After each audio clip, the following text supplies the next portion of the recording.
Planong paggisa sana kay former President Duterte sa Senado, hindi nangyari. Tara, makinervyos tayo. Sa nakaraang hearing nga sa Senado na kung saan dinaluhan ni Duterte bilang isang resource person na tungkol sa war on D sa panahon ng kanyang administrasyon na dapat sana siya ay magigisa sa Senado, ngunit hindi nangyari dahil sila ang tila'y iginisa ng dating Pangulo sa naturang pagdinig. Thank you for putting it on record. Pagka-mayor, pagka-prosecutor, ako alam ko, duman ako prosecutor, mayor, presidente, alam ko ang trabaho ko. Yes, salamat kayo, Mr. Chair. Hindi ka nagdala ng syudad eh.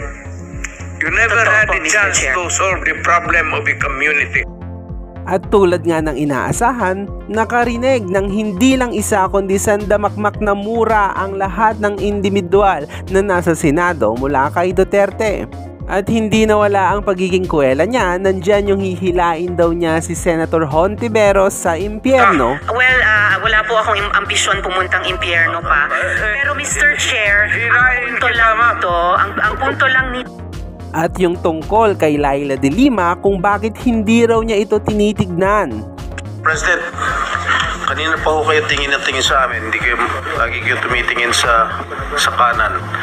Hindi ho kayo tumitingin sa kaliwa.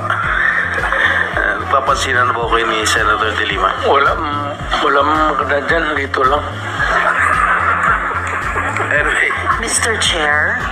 At marami naman ang naantig nang sabihin ng dating Pangulo na wala siyang pera na pamasahe sa eroplano para magpabalik-balik sa hearing dahil ang inaasahan lang raw niya ay ang kanyang retirement pay. Wala akong pera. I am not that rich na mag-travel dito sa eroplano. Mahal yan. I am nagbubukay ako sa retirement pay ko. So, pati itong pamasahe ko, retirement pay ko, wala akong negosyo ever since.